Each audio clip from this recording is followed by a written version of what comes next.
पन्नगे च सुरेन्द्रे च कौशिके पाद संस्पृशि निर्विशेष मनस्काय श्री वीरस्वामिने नमः। आर्हत वाङ्मय में कहा गया है, धम्मो मंगल मुक्किट्ठम अहिंसा संजमो तवो देवावि तं नमं संति जस्स धम्मे सयामनो। आज हम धर्म शासन के संदर्भ में जैन श्वेतांबर तेरापंथ धर्म संघ के 159वें वर्ष के मर्यादा महोत्सव के मुख्य समारोह को आयोजित कर रहे हैं। हमारा धर्म संघ जैन शासन का ही एक अंग है और आज से लगभग 262 वर्षों पूर्व जैन श्वेतांबर तेरापंथ धर्म संघ का शुभारंभ हुआ था। हमारे धर्म संघ के प्रथम आचार्य आद्य अनुशास्ता परम पूजनीय आचार्य भिक्षु हुए। आचार्य भिक्षु हमारे धर्म संघ के मानो परम पिता हैं, जनक हैं। उन्होंने मानो धर्म क्रांति की, मैंने शांति क्रांति की चर्चा की थी, तो आचार्य भिक्षु ने क्रांति भी की थी। और जहां क्रांति होती है वहां कई बार विरोध भी मानो स्वागत करने आते हैं, कठिनाइयां भी आ सकती हैं। आचार्य भिक्षु में न जाने कौन सा आत्मबल था या प्रबल सबल मनोबल था कि वे आगे बढ़ते रहे। कोई कोई व्यक्ति इतना ज्ञानी भी, इतना श्रद्धालु भी और इतना आत्मबली भी हो सकता है। मैं परम श्रद्धेय आचार्य भिक्षु के इस चारित्रपूर्ण आत्मबल को नमन करता हूं। आचार्य भिक्षु के द्वारा इस धर्म संघ की स्थापना हुई। अनेक व्यक्ति उनके साथ भी थे और मर्यादाओं का निर्माण भी किया गया। आज के दिन भी मर्यादा पत्र निर्मित किया गया जो हमारे लिए बहुत महत्वपूर्ण है।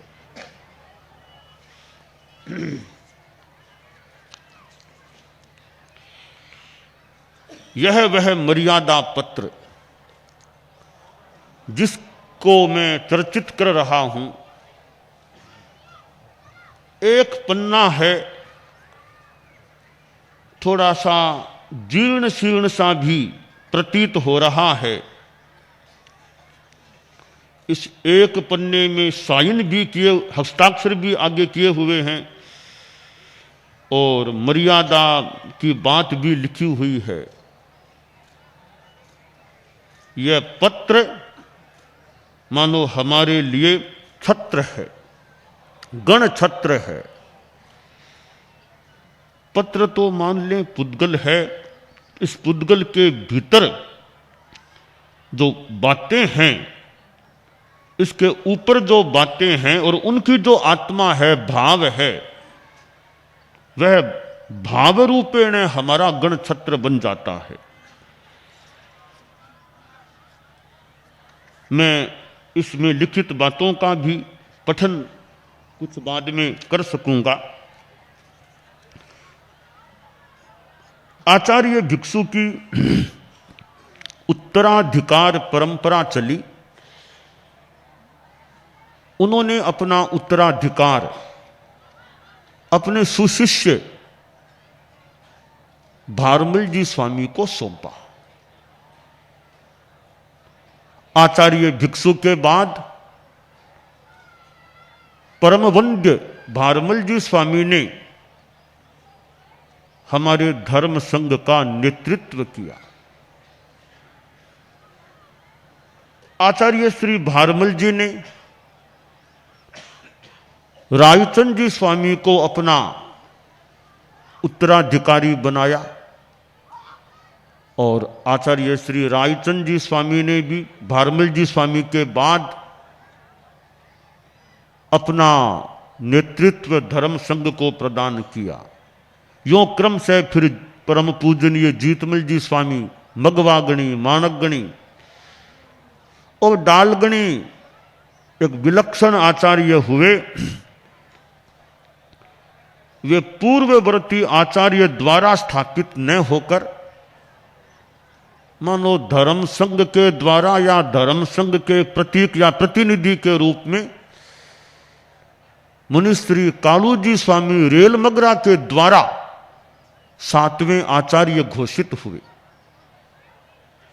हमारे धर्म संघ के सामने एक वह भी समय आया था, परंतु संघ ने उसको भी पार कर दिया। डालगणी प्रवर ने कालूगणी को दायित्व सौंपा। डालगणी ने अपना कार्य नेतृत्व संभाला। फिर परम पूज्य कालूगणी को अवसर मिला और कालूगणी ने मुनि तुलसी को अपना युवाचार्य बनाया और आचार्य तुलसी का प्रलंब आचार्य काल रहा, जिसके साक्षी हम में से बहुत लोग हैं, काफी लोग होंगे। और आचार्य तुलसी ने तो अपने जीवन काल में ही महाप्रज्ञ जी प्रवर को अपना उत्तराधिकार युवाचार्य के रूप में तो सौंपा ही सौंपा था, आचार्य के रूप में भी सौंप दिया।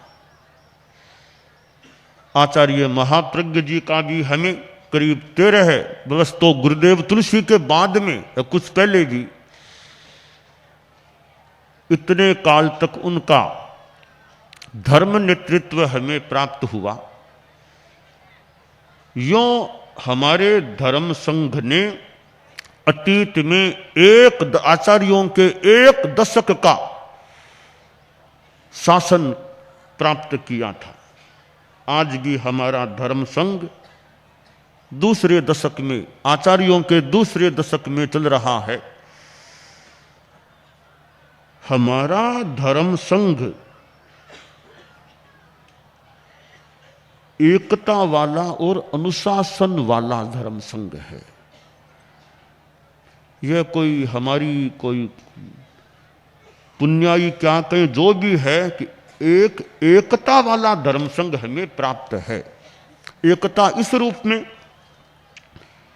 कि हमारे संघ में वैचारिक एकता, जो मान्यता सिद्धांत है, वो संघ का एक। चाहे मुझे पूछ लो, चाहे मुख्य मुनि को पूछ लो, चाहे साध्वी प्रमुखा जी, साध्वी वरिया आदि को पूछ लो, जो मान्य हमारा विचार है वो एक है। संघीय मान्यता में ऐसा नहीं कि 25 की मान्यता अलग है और 25 वो नहीं। मान्यता पूरे धर्म संघ की एक विचार, यह वैचारिक एकता है। दूसरी बात, आचारिक एकता। संघ का मान्य आचार एक है, क्या कल्पनीय क्या अकल्पनीय, यह भी मोटा मोटी एक रूप है। कल्पनीय है तो सबके लिए कल्पनीय है, कोई करे न करे अलग बात, कल्पनीय सबके लिए है, अकल्प्य है तो सबके लिए है। यह एक सामान्य रूपेण आचारिक एकता है। एक विचार, एक आचार, और तीसरी बात, हमारे धर्म संघ में आचार्य भी एक होते हैं, एक ही होते हैं। यह आचार्य की एकता कि 2 3 4 आचार्य नहीं, हमें 2 3 आचार्य नहीं, हमें तो एक ही आचार्य चाहिए। यह आचार्य की एकता है, एक आचार्य संघ में होता है। और चौथी बात है संविधान की एकता, मर्यादाओं की एकता। एक विधान, जो विधान सामान्य रूपेण, कहीं कोई व्यक्ति विशेष की बात हो तो अलग है, सामान्यतया जो विधान साधुओं के लिए मोटा मोटी वही विधान साध्यों के लिए, हाँ कुछ व्यवस्थागत अपनी अपनी स्थितियों के अनुसार अंतर हो सकता है, पर एक आचार्य का विधान है तो वही विधान साधुओं के लिए है और वही विधान साध्यों के लिए है। शिष्य शिष्या नहीं बनाना, तो वो ही विधान संतों के लिए है और वो ही विधान साध्यों के लिए है। किसी को इसमें वर्तमान में तो छूट नहीं है। तो यह संविधान की एकता है, एक संविधान है। तो यह एकता चतुष्टयी, एकता का चतुष्टय है कि एक विचार, एक आचार, एक आचार्य और एक विधान। इन 4 बातों में हमारे धर्म संघ में एकता है। यह एकता का जो अवसर, जो स्वरूप, जो प्रारूप हमारे धर्म संघ को प्राप्त है, वह अपने आप में कोई मन में आता है, यह कोई एक्सेप्शन ही है। यह एक्सेप्शन ही हमें प्राप्त हुआ है, बाकी मोटा मोटी होना थोड़ा कठिन काम है, इतनी एकता का होना। अब हमारे लिए ध्यातव्य है कि आज 200 से ज्यादा वर्षों से जो एकता का प्रारूप हमें प्राप्त है, इस प्रारूप को आगे बढ़ाने में हमारा योगदान रहे। हमारे धर्म संघ में आचार्य को सर्वोपरि स्थान दिया गया, यानी संघ में, संघ सदस्यों में सर्वोपरि स्थान आचार्य का है। आचार्य से ऊपर अधिकार दायित्व के संदर्भ में या सम्मान के संदर्भ में मेरी जानकारी के अनुसार दूसरा कोई नहीं होता है। एक गणाधिपति का बीच में हमारे धर्म संघ में एक प्रारूप आया था, वो एक सामयिक रूप आया था। वहां भी अधिकार के रूप में तो आचार्य महाप्रज्ञ जी हो गए थे। गणाधिपति श्री बहुत सम्मान्य थे, पर जब व्यवस्था अनुशासन का वैधानिक कोई बात होती, मुनि श्री धर्मवती जी स्वामी से मेरी बात हो रही थी, तो आपने फरमाया कि मेरे चाकरी की, मैंने कहा चाकरी का, चाकरी की बात हुई थी, तो गुरुदेव तुलसी तो मतलब गणाधिपति संभवतः थे, महाप्रज्ञ जी गुरु आचार्य थे, तो गुरुदेव ने यह कहा कि तुम्हारी चाकरी के लिए मैंने महाप्रज्ञ जी को बोल दिया है। महाप्रज्ञ जी को बोल, यानी खुद ने निर्देश नहीं दिया कि महाप्रज्ञ जी को मैंने कह दिया है। यानी गणाधिपति थे तो संघीय जो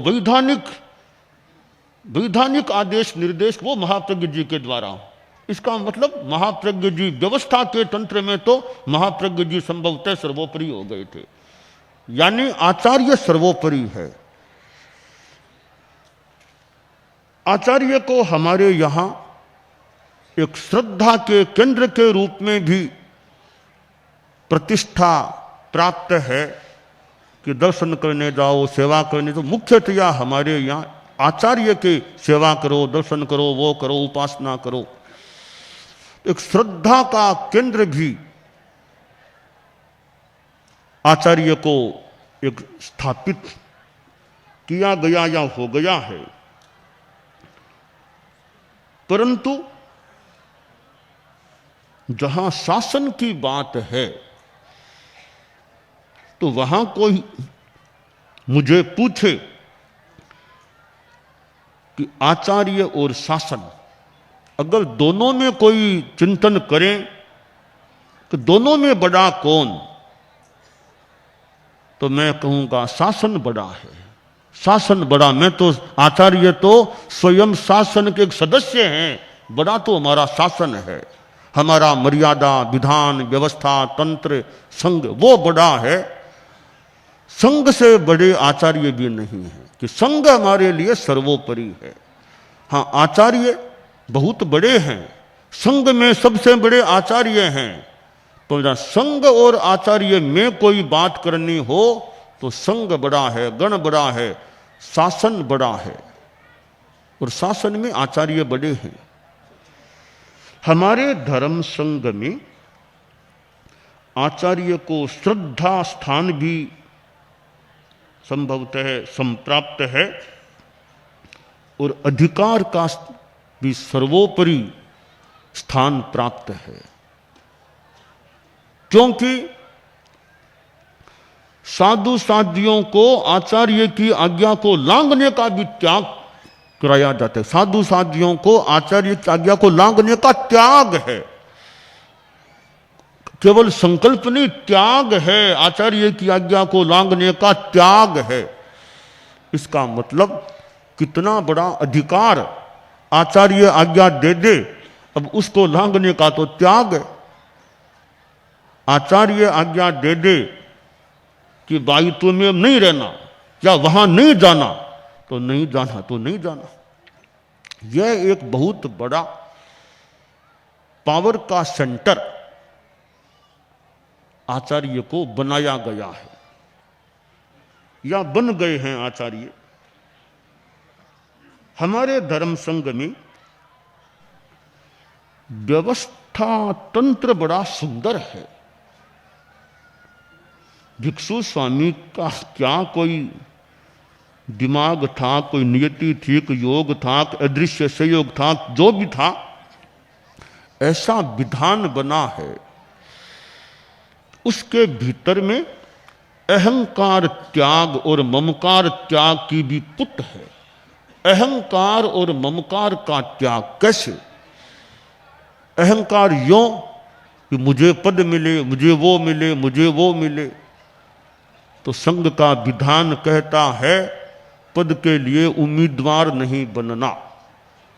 अब एक सीमा तक निमित्त रूप में अहंकार को आगे आने का मौका नहीं मिलता। यूं व्यक्तिगत कोई कर ले तो कर ले, पर वैधानिक रूप में अगर उम्मीदवार बनना हो तो कितने खड़े हो जाएं। तो हमारे संघ में आचार्य यानी पद के उम्मीदवार बनने पर निषेध है। तो अहंकार पर मानो एक रोक लगा दी गई है। ममकार का परिवर्जन कैसे कि शिष्य शिष्याएं कोई न बनाए आचार्य के सिवाय।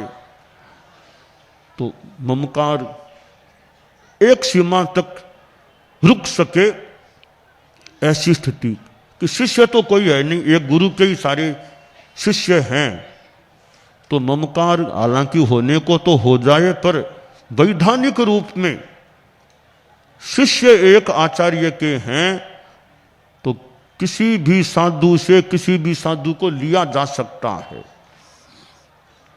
यह ममकार परित्याग भी हमारे विधान में निहित है। हमारे धर्म संघ में चारित्रात्माएं हैं। हम लोग जो चारित्रात्माएं हैं 700 के आसपास मान लें, लगभग 700 या 700 से थोड़े से ज्यादा हो सकते साधु साधियां हैं। यह हमारा चारित्रात्मा समुदाय है। और चारित्रात्माओं का तो मुख्य लक्ष्य आत्म कल्याण, मोक्ष प्राप्ति के लिए पुरुषार्थ करना, वो उनका मुख्य काम है। समण श्रेणी है, वो भी साधिका श्रेणी है वैसे, तो उनका भी मूल लक्ष्य वो ही है, आत्म कल्याण, दूसरों के भी कल्याण में सहयोगी बनना और खुद का भी आत्म कल्याण करना। और यहां तक श्रावक श्राविका का भी जो श्रावकत्व है उसका लक्ष्य उनका भी आत्म कल्याण है। इसलिए ये धर्म संघ है तो साधु साधियों का, चारित्रात्माओं का तो है ही, समणियों का है ही। आप जो श्रावक श्राविकाएं हैं, जहां तक धर्म का प्रसंग है उस संदर्भ में संग आपका भी हो गया। आपका गार्हस्थ्य का सावध्य कार्य अलग है, जो निर्वध्य आपका श्रावकत्व है वो धर्म संघ का ही अंग है। तो हम सभी अपने उस लक्ष्य आत्म कल्याण को कभी गौण न करें। देखिए, संघ है, मेरे विचार से संघ भी एक साधन है, साध्य हमारा आत्म कल्याण है। उस आत्म कल्याण के साध्य को क्रियान्वित करने के लिए हमने संघ को एक माध्यम, सहायक, सहारा के रूप में स्वीकार किया है। इसलिए कोई मुझे यह पूछे कि अगर दो हो जाएं, एक और आत्मा और एक और संघ, एक और आत्म कल्याण, एक और संघ, एक और यथार्थ और एक और संघ, हम कल्पना कर ले ऐसा हो तो दोनों में कौन सा बड़ा? तो मैं कहना चाहूंगा आत्म कल्याण पहले है, संघ बाद में है। यथार्थ पहले है, संघ बाद में है। यानी संघ एक साधन है, मूलतः साध्य नहीं है। साध्य हमारा मोक्ष है, आत्म कल्याण है, पर उस साध्य की प्राप्ति के लिए संघ बड़ा सहायक बनता है। और वर्तमान में तो निश्चय में तो अपनी अपनी साधना है, पर संघ में जो एक व्यवस्थित साधना होने को कोई अकेला भी कर ले तो कर ले, मैं नास्ति की बात तो नहीं कहता, पर संघ में मोटा मोटी रूप में पांचवें आर्य में इसमें तो कोई व्यवस्थित धर्म संघ हो तो, अनुशासित हो तो, संघ में जो साधना संभवतः है, यथासंभवतः या अच्छी हो सकती है, कोई अकेला रह करके साधना करे, अपना अपना विचार है, पर कुछ इंटेरोगेशन मार्क है कि अकेलेपन में कितनी क्या साधना होती होगी। बाकी तो निश्चय में तो भगवान जाने, कोई साधना कर ले तो कर ले अच्छी। तो हमने संघ को धर्म साधन के रूप में मानो स्वीकार कर रखा है। अब संघीय जीवन है तो हमारा फर्ज है हम संघ की मर्यादाओं के प्रति, संघ की सुदृढ़ता के प्रति, संघ की सुव्यवस्था के प्रति, संघ के अनुशासन के प्रति और संघ के पति, संघ पति के प्रति हम जागरूक रहें, यथोचित समर्पण का भाव रखें और संघ के प्रति एक प्रकार का दायित्व, संघ के प्रति मेरा क्या दायित्व है, संघ मेरा घर है, संघ मेरा आसरा है, मैं अपने संघ का अहित हो ऐसा कोई काम न करूं, कोई गुटबंदी की बात न हो जाए कि गुटबंदी है वो संघ के लिए खतरा या नुकसानदेह सिद्ध हो सकती है। इसलिए हमारे संघ में गुटबंदी पर प्रहार किया गया कि जिल्लो ते, मतलब संघ को जिल्ला तो संघ का गुटबंदी है, वो संयम ने टिल्लो, वो संयम के लिए अनुकूल नहीं है। तो हमारे में एक संघ के प्रति भी अहोभाव, प्रमोद भाव और संघ की सेवा की भावना। हम सभी जितनी अनुकूल बैठे संघ की सेवा में अपना योगदान दे। अपेक्षा हो तो सेवा ले और जितनी हो सके संघ को सेवा हम देते रहें। संघ निष्ठा है तो संघ में आचार्य, संघ में सर्वोपरि आचार्य हैं, उनकी आज्ञा के प्रति भी समुचित सजगता रहे कि गुरु का, आचार्य का जो निर्देश, जो आज्ञा, उसके प्रति भी सम्मान का भाव और समुचित समर्पण का भाव हो। और हम संघ में हैं, आज्ञा में हैं, तो मूल तो हमारा आत्म कल्याण लक्ष्य है, तो हम अपने आचार के प्रति भी जागरूक रहें। ये 5 महाव्रत हैं।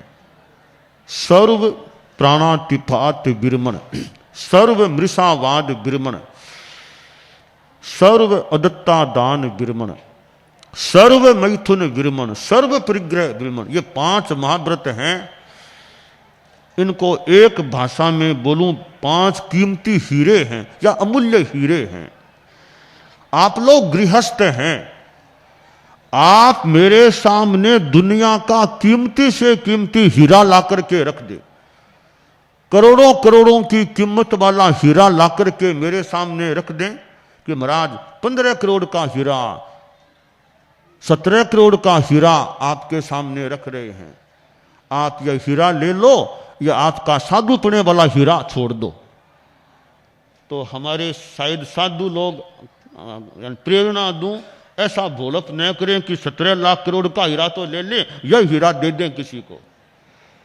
हमारे पास यानी साधु के पास जो हीरे हैं, आप गृहस्थों के करोड़ों करोड़ों की कीमत वाले हीरे भी अवज्ञानी ना कुछ है, ना चीज है हमारे लिए, कुछ महत्व नहीं है उनका। कहाँ हमारा हीरा, कहाँ आपका हीरा। तो हमारे साधु साधियां, ये कितने ही कीमती हीरे आ जाएं, इन प्रलोभन में कभी कोई न आ जाए, हमारे हीरे हैं, उनके सामने ना कुछ से ये इनके हीरे होते हैं। तो हमें ये 5 महाव्रत यानी साधु को जो 5 महाव्रत रूपी हीरे प्राप्त हैं, बस इनकी सुरक्षा हम करने का प्रयास रखें। अहिंसा, सत्याग्रह, 5 महाव्रत जो मैंने बताए अभी, इनकी सुरक्षा हमें करना है। कोई इनको ले न जाए, लूट न ले। सबसे बड़ा लुटेरा है वो मोहनीय कर्म है। ये मोहनीय कर्म इन हीरों को लूट सकता है, चोरी कर सकता है। इस लुटेरे से सावधान हमको रहना चाहिए। तो आचार 5 महाव्रत, 5 समितियां और 3 गुप्तियां, यह हमारे 13 वैसे कुल नियम। मूल 5 महाव्रतों को मान लें। महाव्रतों की सुरक्षा के रूप में 8 प्रवचन माताओं को मान लें। वैसे 3 गुप्तियां भी अपने आप में प्रथम हो सकती हैं एक अपेक्षा से। तो आचार निष्ठा भी हम सभी में रहे। और फिर मर्यादा निष्ठा, जो हमारे संगठन की मर्यादाएं हैं कि सर्व साधु साधियां एक आचार्य की आज्ञा में रहें। यह हमारी एक बहुत ही बड़ी मर्यादा है। मानो कि मर्यादा शिरोमणि है, मर्यादा शिरोमणि कि एक आचार्य की आज्ञा में रहें। ऐसी जो हमारी मर्यादाएं हैं, हम उनके प्रति, उनके पालन के प्रति, उनकी रक्षा के प्रति जागरूक रहें, यह कांक्ष्य है। तो हमारे संघ में हम देखें, मूलतः अध्यात्म है। हमारा संघ कोई राजनीतिक संगठन तो है नहीं, हमारा संघ कोई शुद्ध सामाजिक संघ भी नहीं है। हमारा धर्म संघ वो धर्म संघ है, धर्म का संघ है। इसका मूल तत्व अध्यात्म है। तो हम एक आध्यात्मिक संघ के सदस्य हैं। आप भी सदस्य हैं और मैं भी एक सदस्य हूं इस संघ का। हम सभी सदस्य हैं।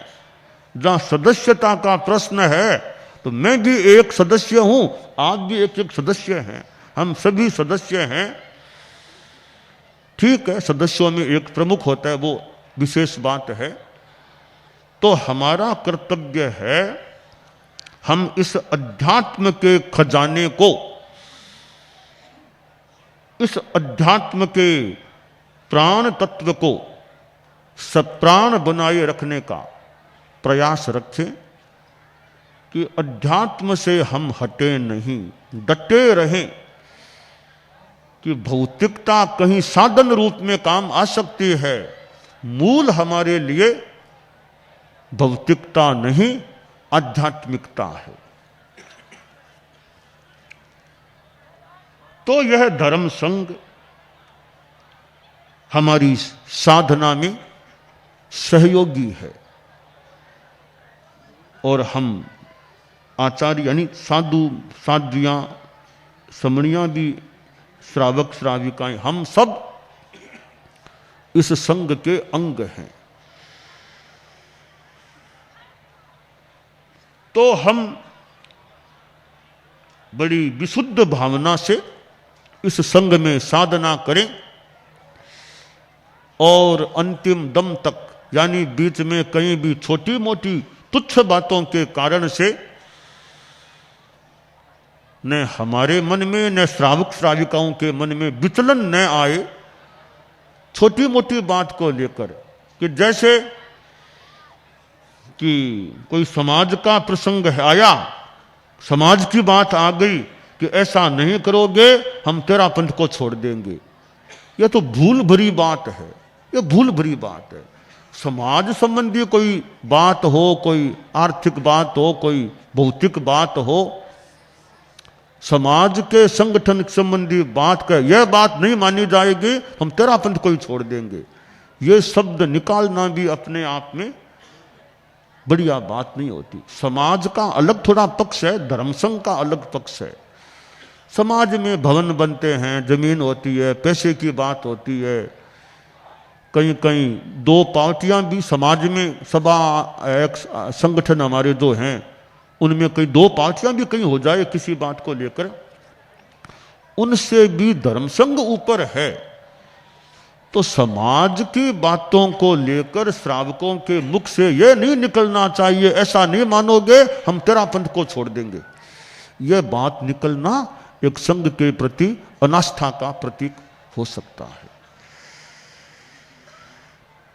तो हमारे धर्म संघ में अनेक गतिविधियां भी चलती है, वो जो अध्यात्म धर्म से भी कई जुड़ी हुई हैं। जैसे ज्ञानशाला की गतिविधि है। ज्ञानशाला में कई बार ये बच्चे ज्ञानशाला के वो आते हैं, प्रस्तुतियां करते हैं,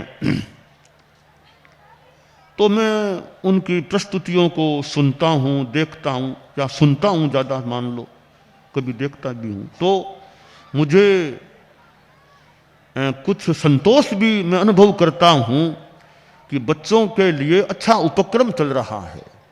समाज के बच्चे एक संस्कारी बने, थोड़े ज्ञानी भी बने, इस रूप में प्रयास हो रहा है। और यह ज्ञानशाला का नेटवर्क भी संभवतः काफी अच्छा फैला हुआ है। एक इस अगली यानी छोटी पीढ़ी को सुसंस्कारी बनाने का, कुछ तत्वज्ञान आदि उनमें डालने का एक अच्छा माध्यम ज्ञानशाला का उपक्रम है। तो ज्ञानशालाएं अच्छे ढंग से चलनी चाहिए और जो ज्ञानशालाओं में अपनी सेवाएं देते हैं, प्रशिक्षण देते हैं, उन आध्यात्मिक धार्मिक उपक्रमों की मैं अनुमोदना भी करता हूँ। वो बाल पीढ़ी की सेवा होती है। और भी संख्या ज्ञानशालाओं की, ज्ञानार्थियों की बढ़ सके, बढ़ाने का प्रयास हमारे धर्म संघ की संस्थाओं को, जिनके जिम्मे काम है, करने का प्रयास करना चाहिए, होते रहना चाहिए। उपासक श्रेणी भी हमारे धर्म संघ की अच्छी गतिविधि है, तो मुझे इसमें भी संतोष कुछ अंशों में है। इतनी अच्छी श्रेणी हमारे संघ में, समाज में बन गई है, तो उपयोगी है, जिनमें ज्ञान भी देखने को मिलता है, संस्कार देखने को मिलते हैं, वक्तृत्व भी, संगान भी देखने को मिलता है। और मर्यादा महोत्सव के समारोह में एक दिन गीत भी उपासक श्रेणी का होता है। वो कई वर्षों से क्रम चल रहा है, तो संगान भी है और ज्ञान भी है, वक्तृत्व भी कुछ जानने को मिलता है, तत्वज्ञान भी देखने को मिलता है। तो बहुत सुंदर एक गतिविधि ये उपासक श्रेणी है। इसका भी विकास होते रहे, संख्या बढ़ती रहे, गुणवत्ता भी जितनी बढ़ सके बढ़ते रहे, यह भी एक अच्छी गतिविधि है। मुमुक्षु बाइयां हैं, तो यह भी एक गतिविधि मान लें। बाइयां भी है, हमारे पुरुष भी मुमुक्षु होते हैं, दोनों ही हैं, पुरुष भी होते हैं। ऐसे पुरुष ज्यादा हमारे आसपास रहने वाले, और बाइयां लाडनू में ज्यादा रहने वाली हैं। तो यह मुमुक्षु गतिविधि भी बहुत ही बढ़िया है। एक ट्रेनिंग का उपक्रम है, और पारमार्थिक शिक्षण संस्था के अंतर्गत यह जो मुमुक्षुओं की ट्रेनिंग का काम, संरक्षण का काम चलता है, तो इनकी भी संख्या वृद्धि हो, संख्या बढ़ती रहे। मैंने कहा अनुप्रेक्षा किया करो कि तुम्हारा जो स्थान है अमृतायन का, वो हॉल है, वो भरा हुआ है, 100-125 बाइयां वहाँ प्रार्थना कर रही है, सामायिक कर रही है। ऐसी अनुप्रेक्षा करो तो संख्या बढ़े। मुझे निमित्त बनाकर, मेरा यानी दीक्षा लिए मुझे 49 वर्ष पूरे होने को निकट आ रहे हैं, और वो धर्म संघ ने एक मिलकर वो बात चली कि हम मनाएंगे, तो वो दीक्षा कल्याण महोत्सव के रूप में मनाने की बात निर्णित भी हुई है। 50वां वर्ष दीक्षा लिए को 49 पूरे होने वाले हैं, तो ठीक है, मनाने में कोई दिक्कत की बात नहीं है। मैंने स्वीकृति भी वैसे दे दी है, तो मूल काम है इस वर्ष का मुमुक्षु संख्या वृद्धि बढ़े, वो मूल काम है। वो तो अच्छा है, प्रोग्राम भले हो जाए, ठीक है, प्रोग्राम भी ठीक हो जाए, तो प्रोग्राम से भी ज्यादा मूल चीज है मुमुक्षुओं की संख्या वृद्धि हो। आप प्रोग्राम एक भले कम भी कर दो, कोई खास बात नहीं है, यह संख्या कैसे बढ़े, यह एक महत्वपूर्ण मुद्दा है, विषय है। हमारे साधु साध्वियां भी न्यारा में, भेड़ा में, समणियां भी है।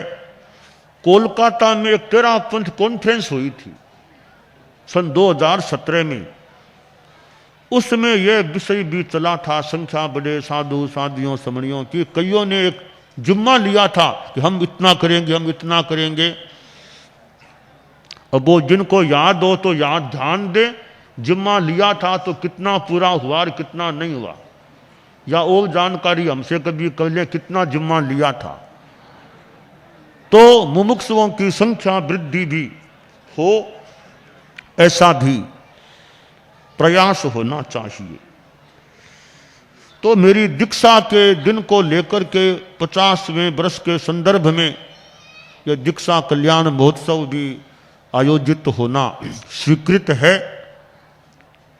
और कुछ विशेष ध्यान हमारे मुख्य मुनि वो ध्यान देते रहें। वैसे मैं हूँ, वैसे और कोई गाइडेंस या चिंतन मंथन तो मुख्य मुनि ध्यान देते रहे कैसे क्या करना। तो मुख्य काम है मुमुक्षुओं की संख्या वृद्धि पर ध्यान दिया जाए। और हमारे धर्म संघ में श्रावक, आप लोगों का श्रावकत्व भी कैसे पुष्ट हो, तो मैंने कहा था शनिवार की सामायिक शाम को 7 से 8 के बीच, और मुझे जितनी जानकारियां मिलती है श्रावक समाज ने इस बात को पकड़ा है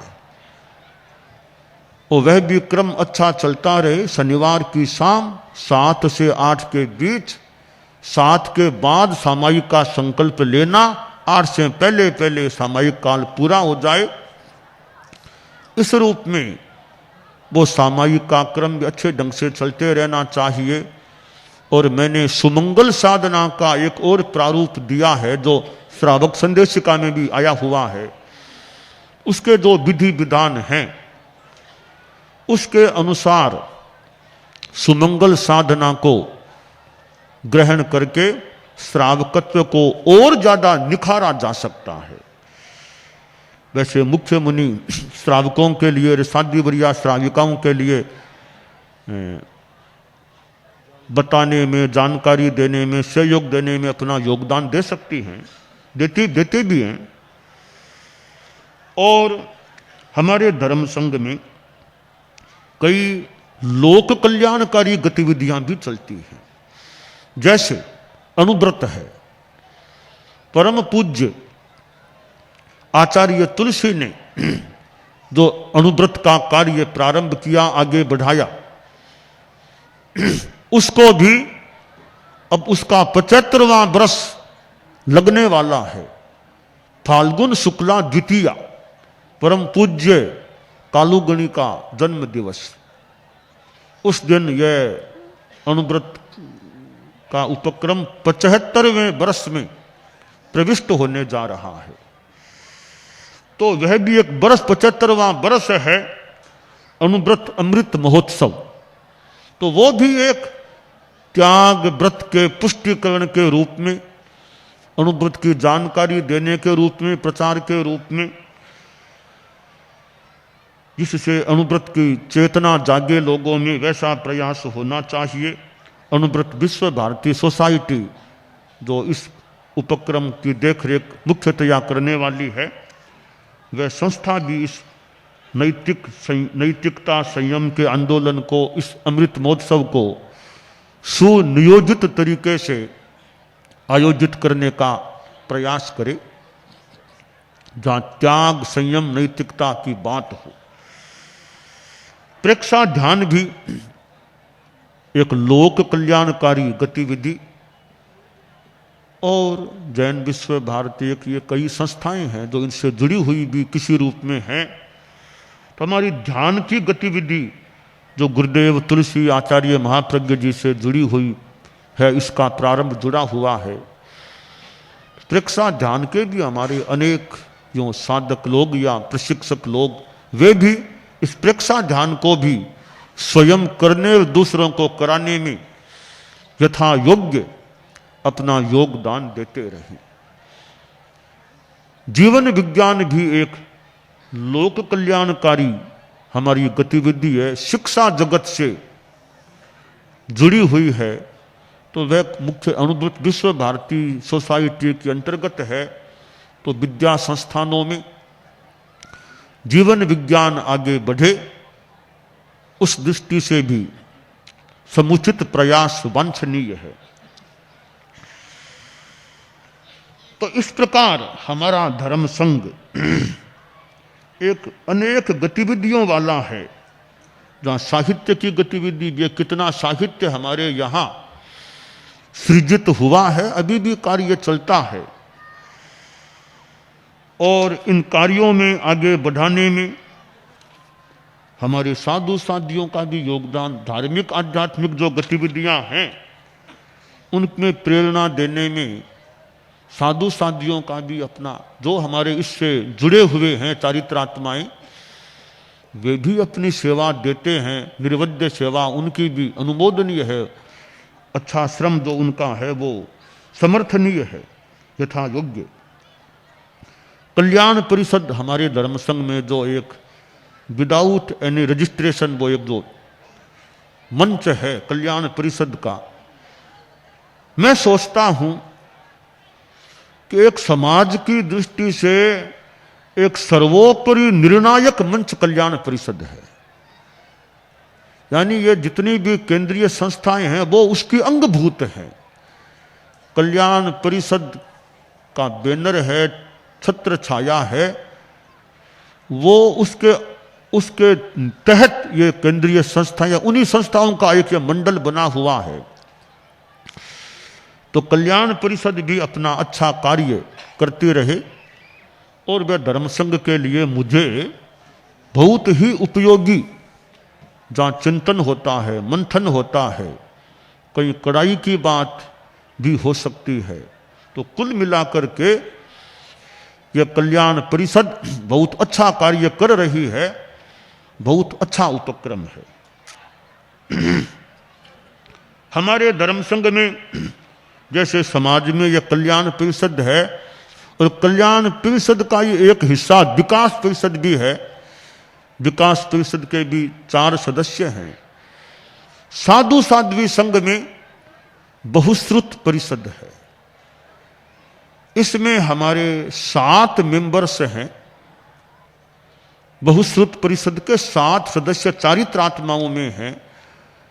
उनमें हमारे मुख्य मुनि हैं, बहुश्रुत परिषद के मेंबर हैं, साध्वी प्रमुखा जी हैं, साध्वी वरिया हैं, मुनिश्री महेंद्र कुमार जी स्वामी हैं, शासन गौरव साध्वी राजीमती जी हैं, और साध्वी कनक शिव जी। अभी तो 6 हैं, यानी 7 में अभी 1 स्थान खाली है, अभी 6 हैं। साध्वी प्रमुखा कनक प्रभा जी पहले थी, उनका महाप्रयाण हो गया, 1 स्थान खाली है, तो अभी 6 सदस्य हैं।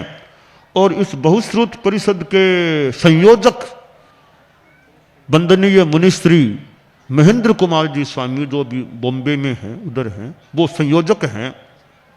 यह हमारे चारित्रात्माओं के समुदाय में परिषद है, जिसका अपना दायित्व भी है। और कोई मौके पर तो बहुत बड़ा दायित्व भी इसको दिया हुआ है। वो मौका आए नहीं कभी धर्म संघ में, तो बड़े व्यवस्था की हुई है। तो बहुश्रुत परिषद भी ठीक है, सक्रियता की अपेक्षा ज़्यादा पड़े कि न पड़े, क्यों हमारे आसपास सब तो प्राय रहते नहीं हैं, और यूँ 3 तो मेरे आसपास रहते हैं, उनसे तो मेरी बातचीत यदा कदा होती रहती है। और वे तो बहुश्रुत पदे ने भी वो जुड़े हुए हैं इस परिषद में मानो। तो यह बहुश्रुत परिषद भी अच्छा काम अपने ढंग से जो करणीय हो वह करती रहे। साध्वी प्रमुखा कनक प्रभा जी, जो पहले इस परिषद की सदस्या थी, हमारे धर्म संघ की तो साध्वी प्रमुखा थी, उनको महाश्रमणी का पद भी परम पूज्य गुरुदेव तुलसी ने दिया था। संघ महानिदेशिका का भी स्थान उनको दिया था। साधिक 50 वर्षों तक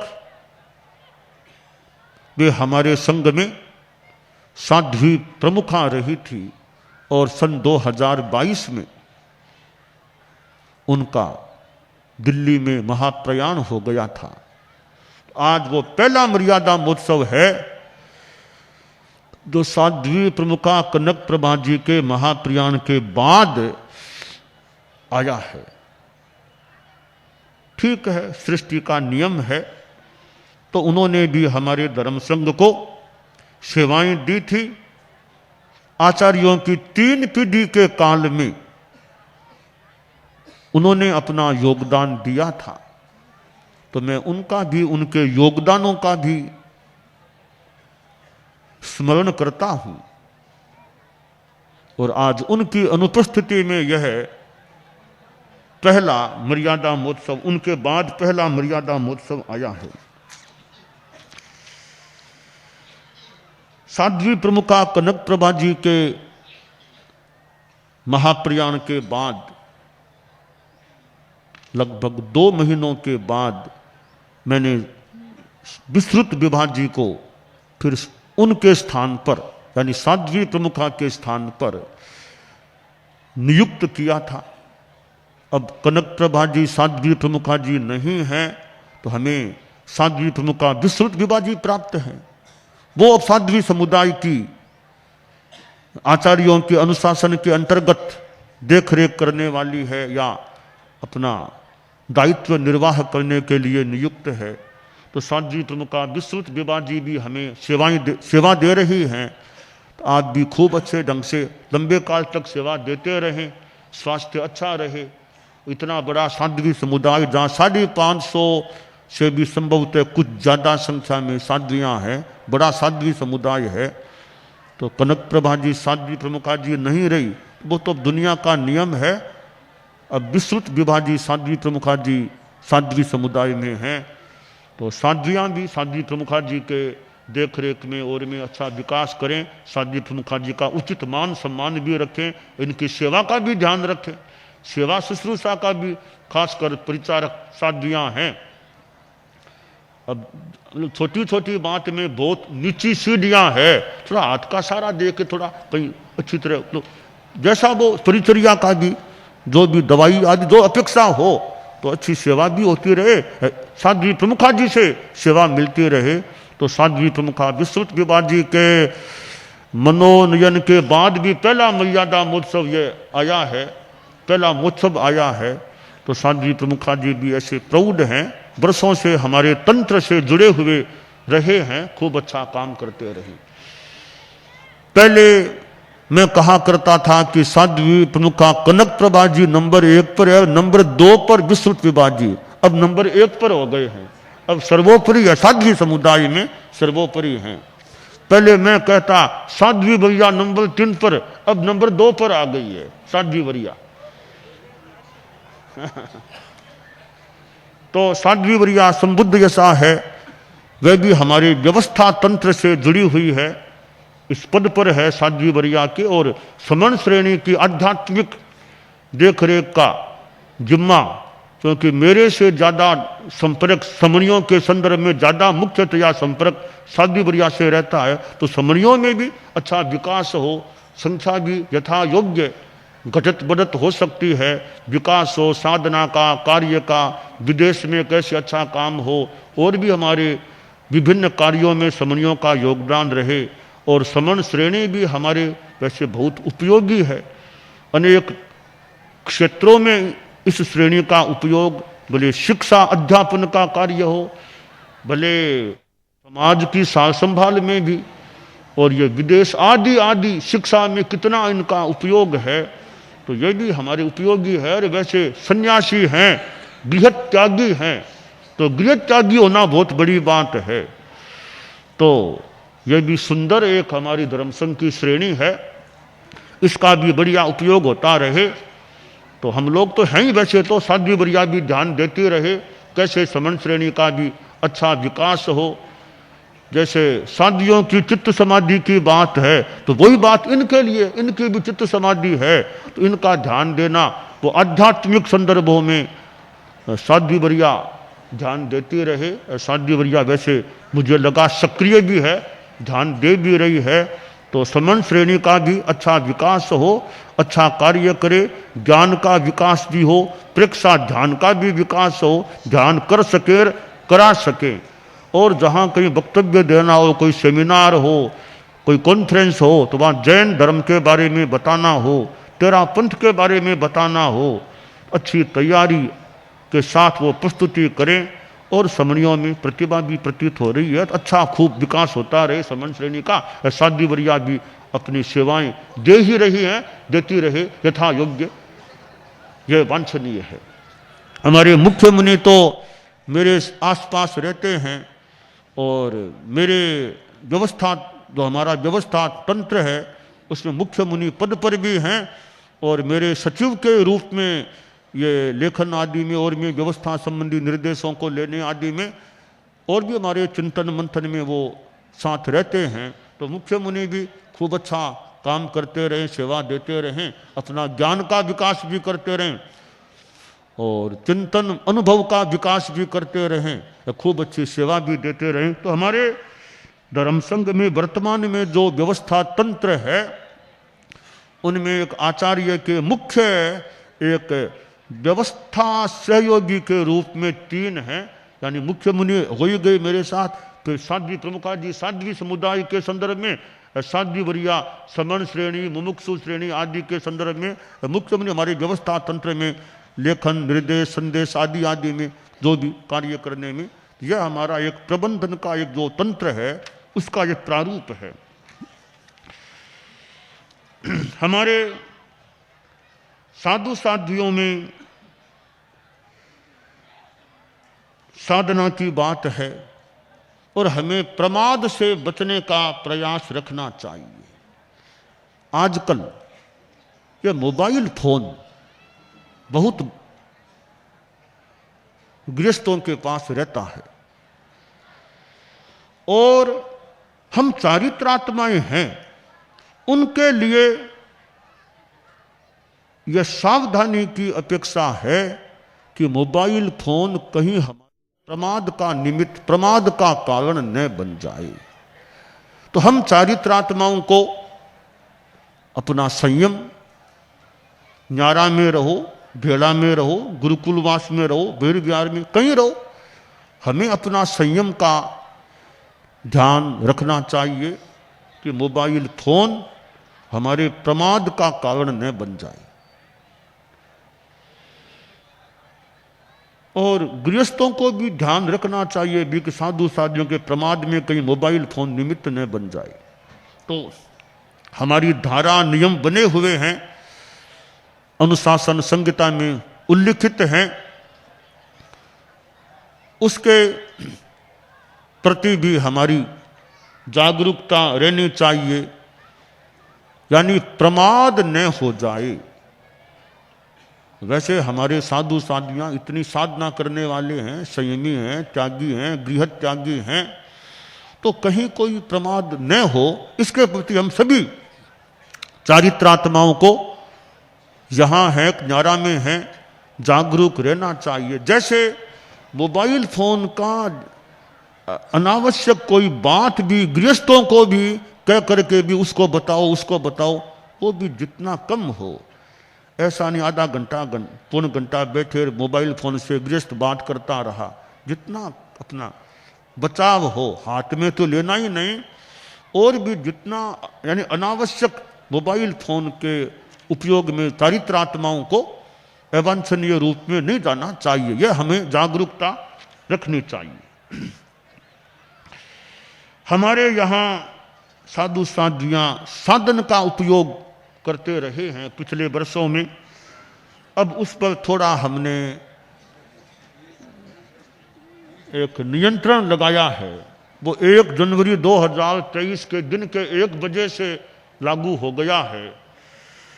तो फिर भी अपेक्षा से काम पड़ जाए, अपना नोटिंग रखें या रखवाएं, इतने दिन मेरा काम पड़ा, क्योंकि 120 दिन होते ही 1 मास का छेद प्रायश्चित लागू होने की विधि बनाई हुई है। जिसके काम पड़ जाए, नोट रखे, इतने दिन मेरे काम पड़ा। और मैं बताना चाहूँगा गुरुकुलवास के और बहिर्विहार के साधु साध्वियों को, चारित्रात्माओं को, कि 1 जनवरी 2023 के 1 बजे से लेकर 31 दिसंबर 2023 तक 1 वर्ष की रिपोर्ट जिसके भी काम पड़े या पड़ा हो साधन के उपयोग का, वो हमारे पास रिपोर्ट पहुंचाए, इतनी बार मेरे काम पड़ गया है, काम पड़ जाए तो, ताकि देखा जा सके कि कितने दिनों का काम पड़ा, छेद प्रायश्चित आने की स्थिति अभी है या नहीं। तो वो रिपोर्ट 1 वर्ष की गुरुकुलवास में हमारे पास पहुंच जाए, यह साधु साधियाँ ध्यान रखने का परिश्रम कर सकते हैं। और उपयोग में देखो, चाहे हॉस्पिटल जाने के लिए उपयोग करो, तो हॉस्पिटल जाने के यानी दिन में 1 मिनट भी उपयोग कर लिया, यात्रा के रूप में, चलने के रूप में साधन का 1 मिनट भी उपयोग कर लिया, यूं कहूं 1 सेकंड भी कर लिया, तो भी गिनती में ले लेना कि मेरे काम पड़ गया है। गिनती में ले लेना।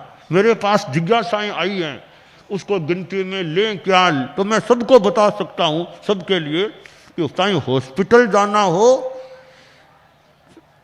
चाहे विहार करना हो, एक सेकंड भी एक दिन में साधन से यात्रा का इतना सा भी काम पड़ जाए तो नोटिंग कर लो, एक दिन मेरे काम पड़ गया है। तो हमारे साधु साधियां तो धर्म संघ में सेवा देने वाले हैं, सेवा भी देते हैं, साधना करने वाले, हमारे संघ की सुषमा को बढ़ाने वाले हैं, उनके साता रहे, स्वास्थ्य अच्छा रहे, यह मंगल कामना है। साधु साधियां हैं, समणियां भी हैं।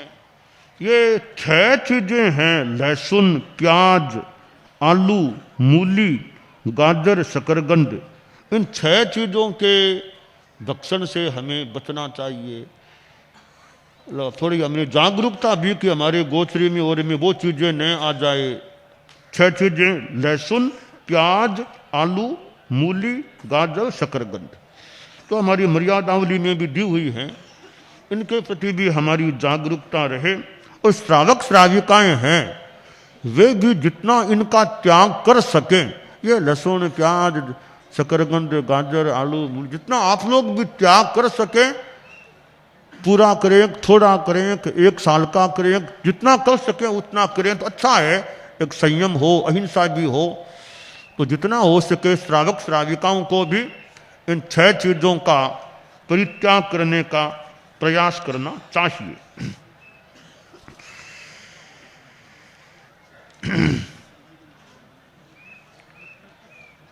हम लोग जाते हैं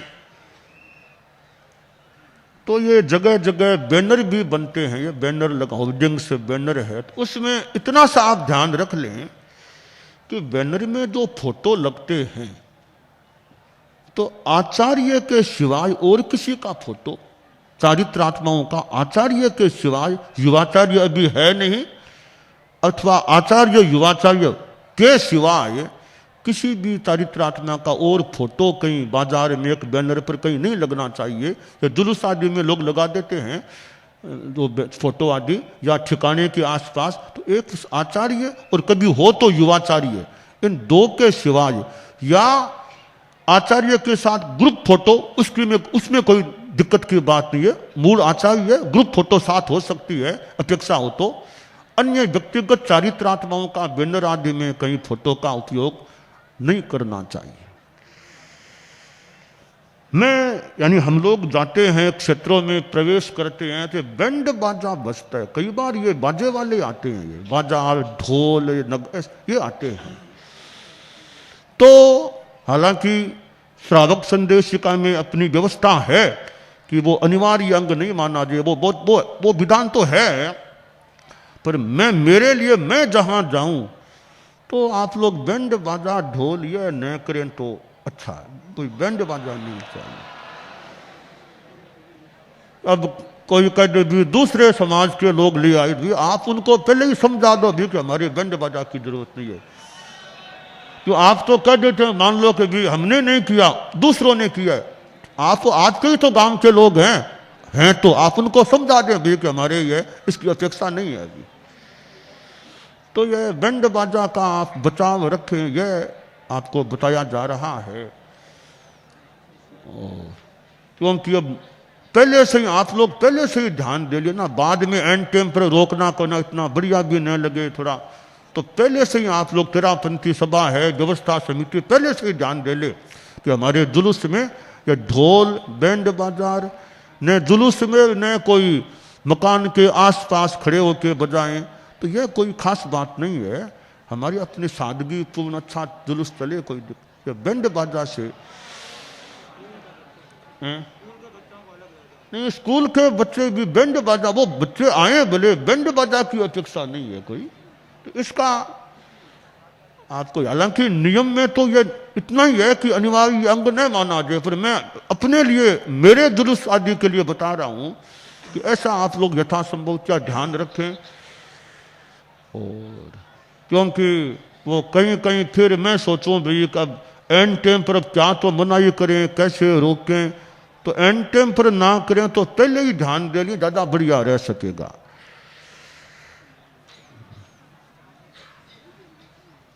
तो ऐसे नियम तो व्यवस्था है, श्रावक संदेशिका में अपनी धारा भी है, उस धारा से मैं विशेष रूप से नियम तो वो है, पर मैं विशेष बता रहा हूं कि खासकर हमारे गुरुकुलवास में ये बैंड बाजा और ये सब अपने सादगी पूर्ण, यानी इस माने में सादगी पूर्ण रहे तो अच्छा माना जा रहा है।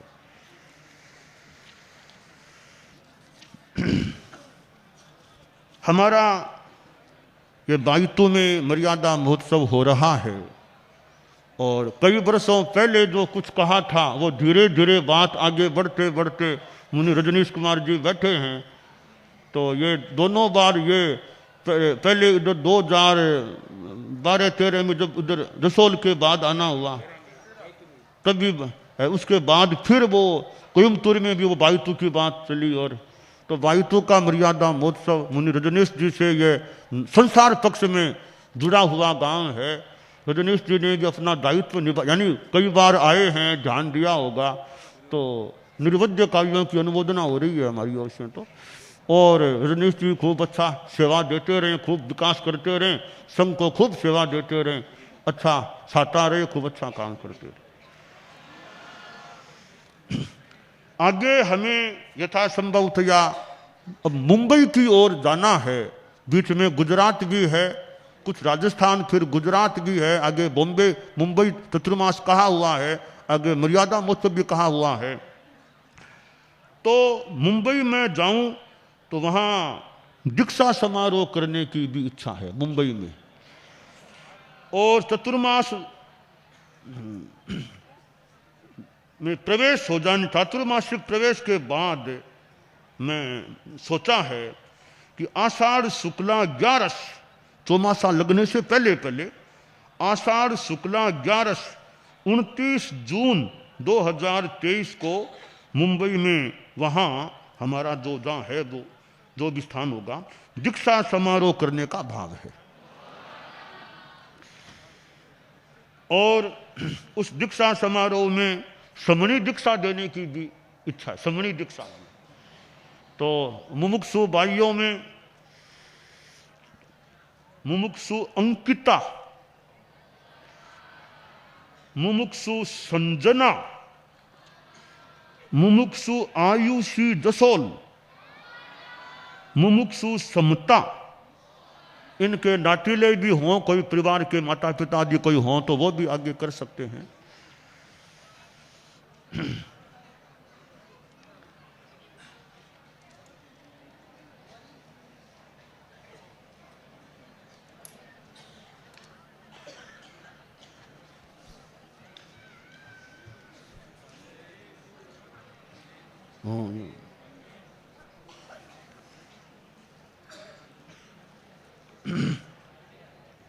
इन चारों क्यों ठीक है ना, इनको दीक्षा है आपके है ना परिवार से। इन चारों को इस 2 दिन बताया है मैंने, चारों को समणी दीक्षा देने का भाव है। समणी प्रतिक्रमण भी सीखना शुरू कर सकते। हमारे समणियों में समणी विनीत प्रज्ञा जी और समणी जगत प्रज्ञा जी,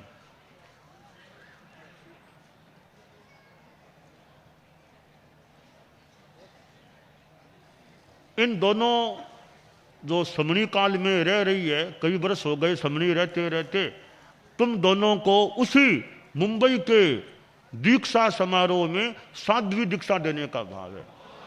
श्रेणी आरोहण हमारे बैरागी ये मुमुक्षु विपुल जो हरियाणा से है, विपुल जैन, उसी दीक्षा समारोह में तुम्हें मुनि दीक्षा देने का भाव है। साधु प्रतिक्रमण, ये भी साध्वी प्रतिक्रमण सीखना शुरू कर हैं। होड़ी है होड़ी।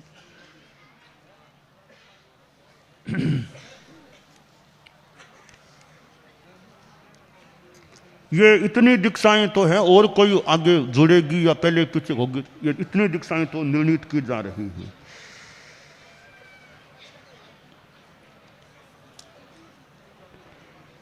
और मुंबई का हमारा जो चतुर्मास का प्रवेश है, वो 28 जून को होना निर्णित किया गया है और उस दिन हमारा चातुर्मासिक प्रवेश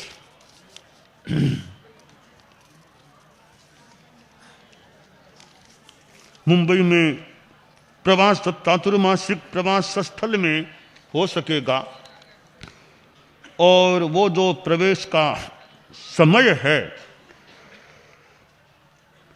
वो प्रातः है 9:09 पर मुंबई में चतुर्मासिक प्रवेश 9:09 पर हो सकेगा और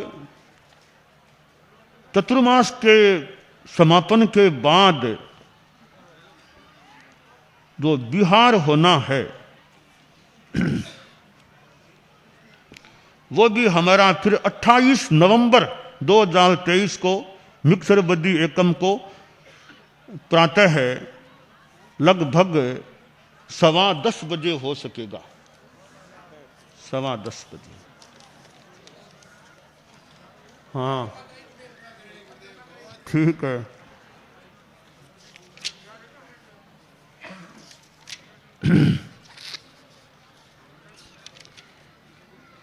तो ये हमारा धर्म संघ है जो मैंने बताया कि मर्यादा यानी वो आज के दिन का ये जो लिखत है हमारा विधान है भिक्षु स्वामी से संबद्ध यह विधान मैं थोड़ा इसकी बात को थोड़ा जितना भी पढ़कर सुनाना चाहूँगा। साधु साधियाँ थोड़ा सावधानी से सुनने का समणिया भी और भी लोग थोड़ा सावधानी से इसको तो हमारे लिए तो ये बहुत महत्वपूर्ण वाणी है गुरु वाणी महत्वपूर्ण वाणी है हमारे संघ के एक स्थापना संबंधी मर्यादा संबंधी वाणी है।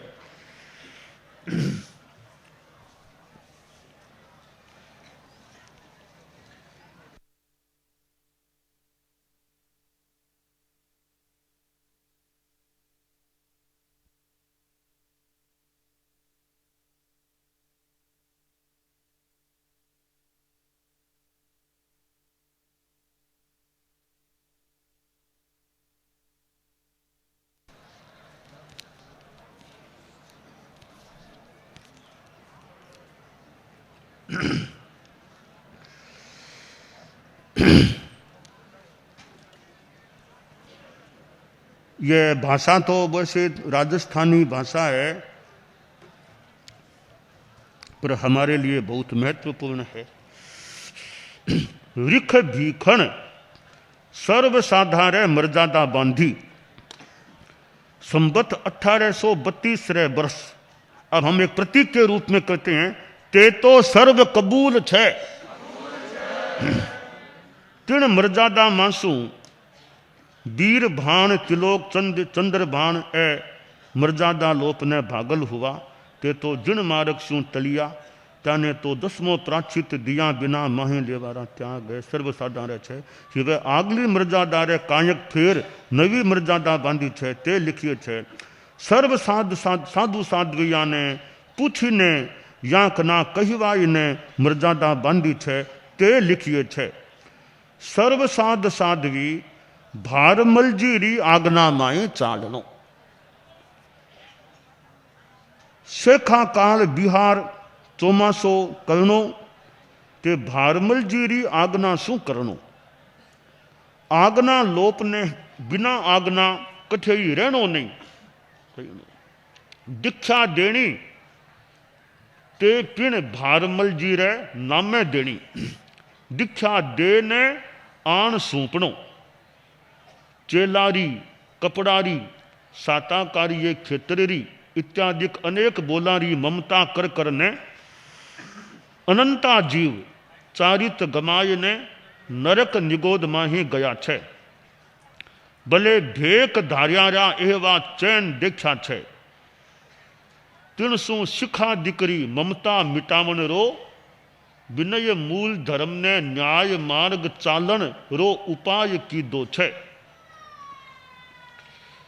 ने चारित चोखो पालन रो उपाय कीधो छे भेकधारी विकला ने मूंड भेड़ा करे, ते शिखारा भूखा एक एकरा अवर्णवाद बोले, थारा तोरो करे, माहो माँ कजिया राड़ झगड़ा करे, एहवा चरत देख ने साधा रे मर्यादा बांधी छे, सिख शाखारो संतोष कराय ने सुखे संजम पालन रो उपाय कीधो छे, साध साध्विया पिण इम हीज कयो, भार मलजीरी आगना माहे चालनो, सिख करना ते सर्व भार मलजीर करना, ओरा रे चेला करना त्याग छे,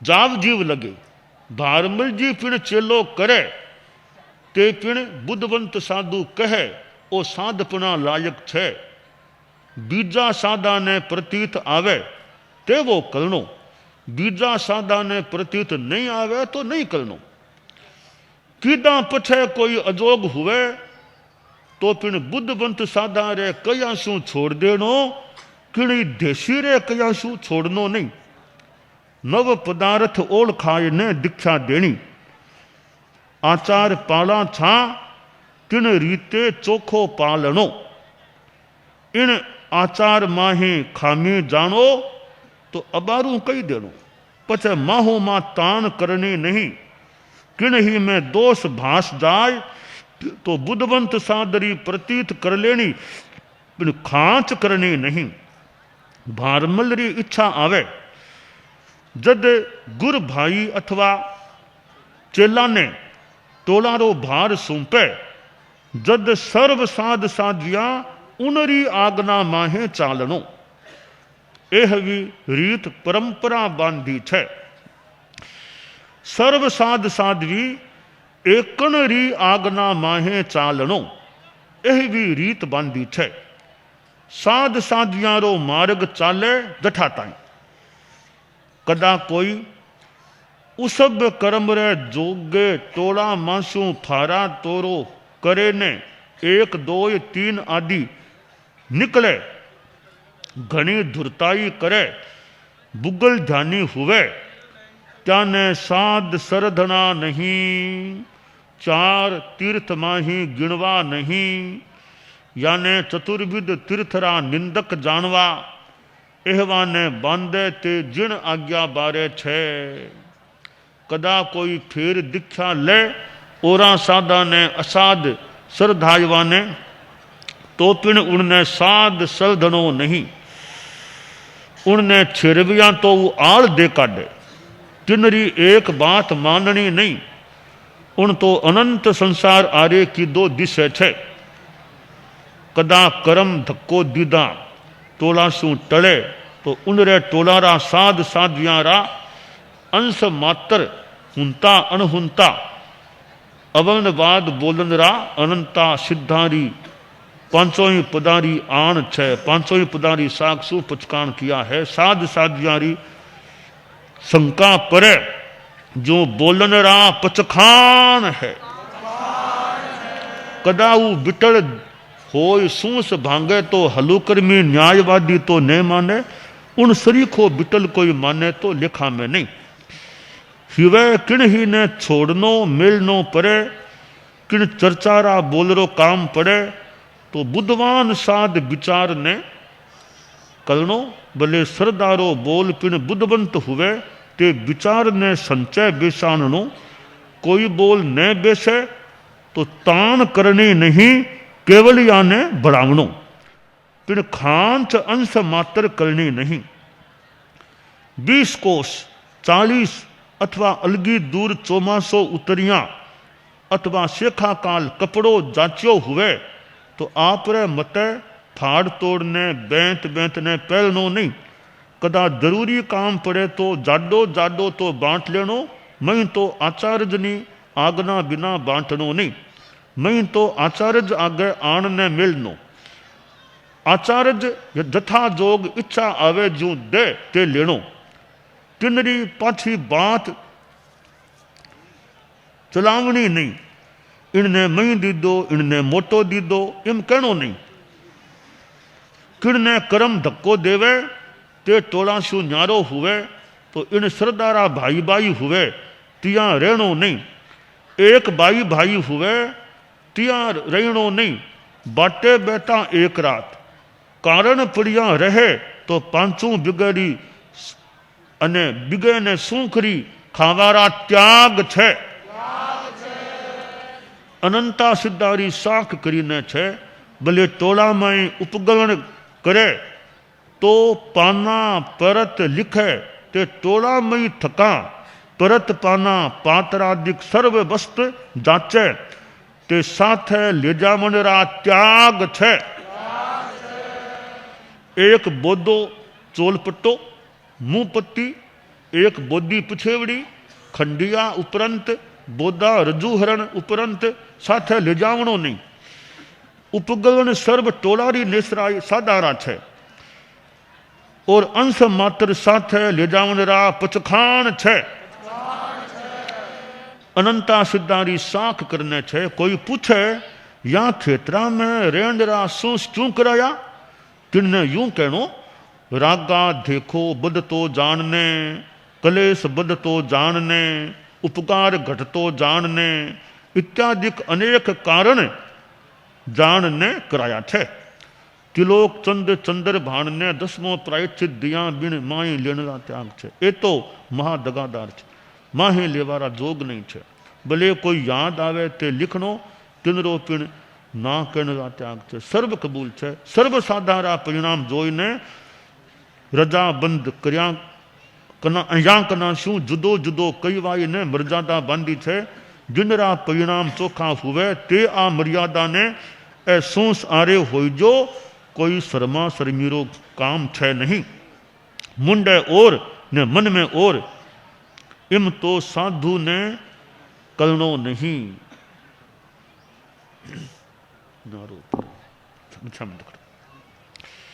इन लिखत में खूंचनो काढ़नो नहीं पछे कोई और रो और बोलनो नहीं। अनंता सिद्धारी साख करने सारा रे पचखान छे। ए पचखान भांगनरा अनंता सिद्धारी साख शू पचखान छे। किणई टोला में अनेरा किणई माई जावारा पचखान छे। मर खपनो पिन सूस ने भांगनो। ओ एवो लिखत लिख तू लिख भीखने वो छे। संबत 1859 रा माह सुदी साचू बार शनिसर। अब नीचे साइन जो यानी हस्ताक्षर की जो बात है लिख तू लिख सुख राम ऊपर लिखो ते सही। लिख तू लिख अक्षय राम ऊपर लिखो ते सही। लिख तू लिख खेत सी ऊपर लो लिखो ते सही। लिख तू लिख नान जी ऊपर लो लिखो सही। लिख तू लिख सुखा ऊपर लो लिखो सही। लिख तू लिख उदय राम ऊपर लो लिखो सही। लिख तू लिख कुशाल ऊपर लो लिखो सही छे। लिख तू लिख ओटो ऊपर लिखो सही कर मान्यो छे। लिख तू लिख रायचंद ऊपर लो लिखो सही। लिख तू लिख डूंगरसी ऊपर लो लिखो सही। लिख तू लिख भगा ऊपर लिखो ते सही।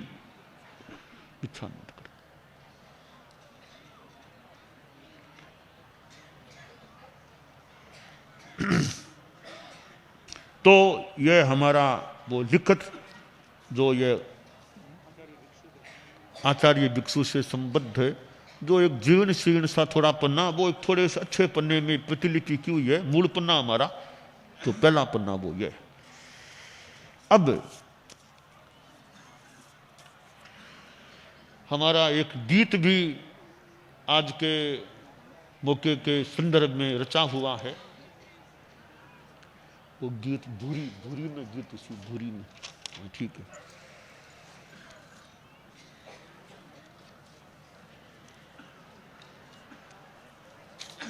मर्यादा महोत्सव के संदर्भ में गीत है।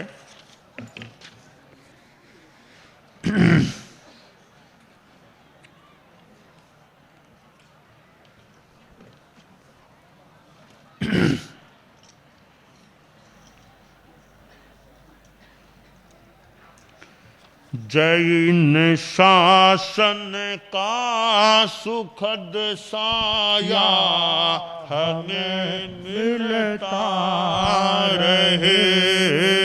जैन शासन का सुखद साया हमें मिलता रहे। भिक्षु शासन का सुखद साया हमें मिलता रहे। भिक्षु शासन का सुखद साया हमें मिलता। जैन शासन का सुखद साया हमें मिलता रहे। भिक्षु शासन का सुखद साया हमें मिलता रहे। आत्मशोधन लक्ष्य पावन साधु जीवन का प्रमुख। आत्मशोधन लक्ष्य पावन साधु जीवन का प्रमुख। नहीं भौतिक साधनों से प्राप्त होता आत्म सुख। नहीं भौतिक साधनों से प्राप्त होता आत्म सुख। तपोनिष्ठा से कर्म गण शिलोचय हिलता रहे। तपोनिष्ठा से कर्म गण शिलोचय हिलता रहे। जैन शासन का सुखद साया हमें मिलता रहे। संघ सेवा के लिए सन्नाद्धता दिन रात हो।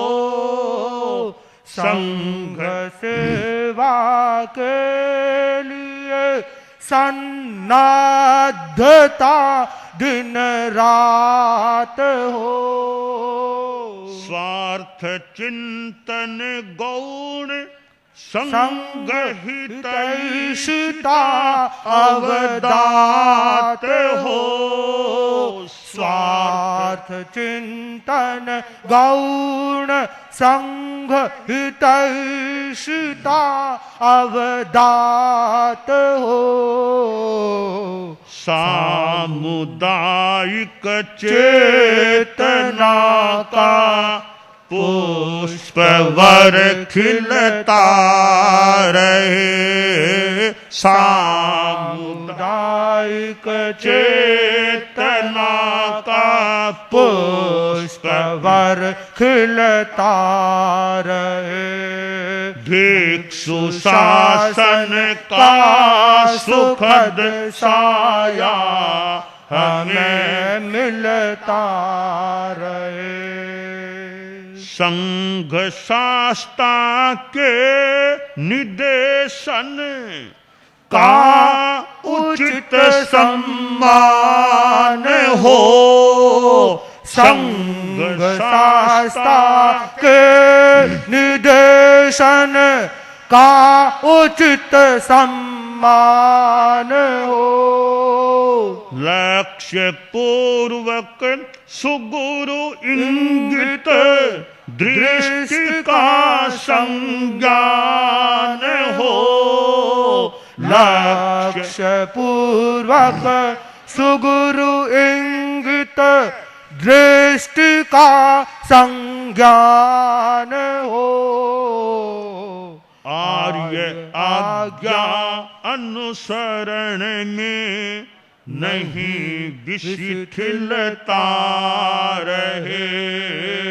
आर्य आज्ञा अनुसरण में नहीं विशिथिलता रहे। जैन शासन का सुखद साया हमें मिलता रहे। विमलतम आचार हो सुविचार हो मस्तिष्क में।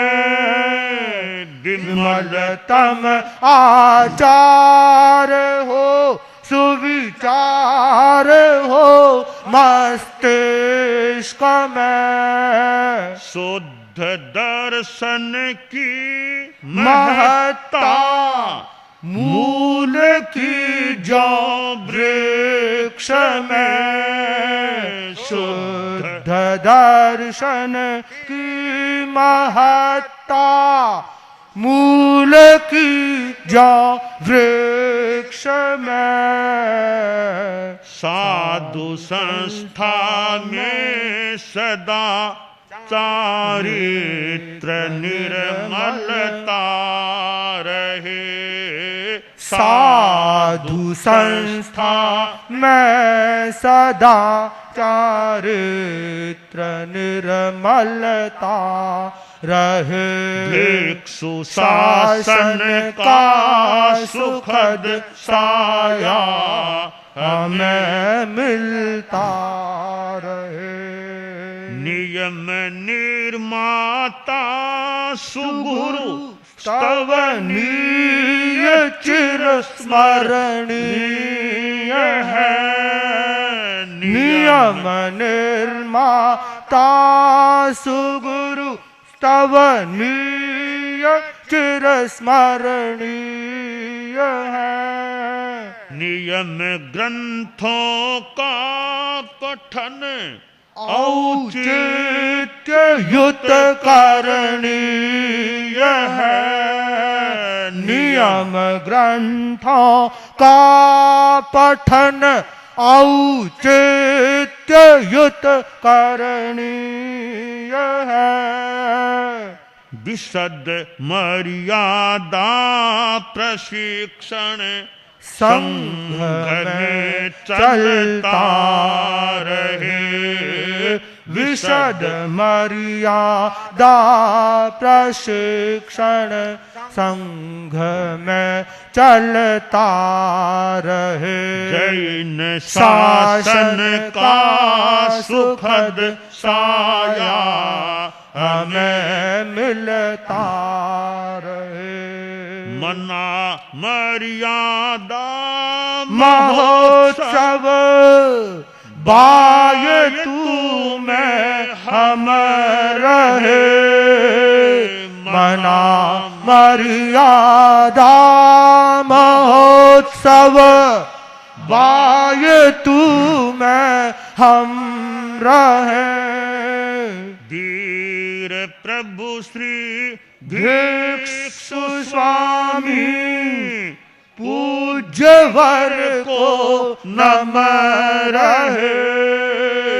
वीर प्रभु श्री भिक्षु स्वामी पूज्य वर को नम रहे।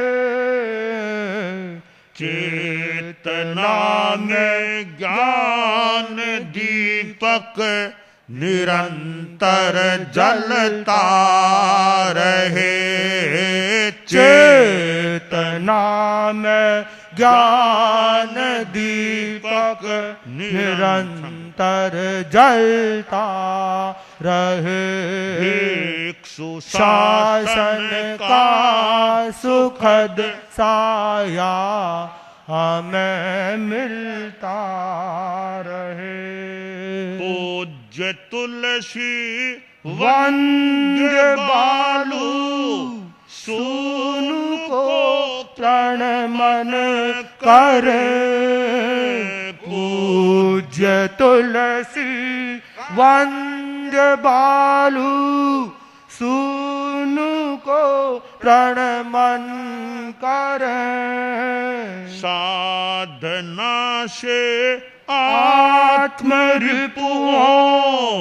का प्रवर प्रशमन करें। साधना से आत्मरिपुओं का प्रवर प्रशमन करें। सतत नेमा सूनु भैक्षव संगतरु फलता रहे। सतत नेमा सूनु भैक्षव संगतरु फलता रहे। जैन शासन का सुखद साया हमें मिलता रहे। भिक्षु शासन का सुखद साया हमें मिलता रहे।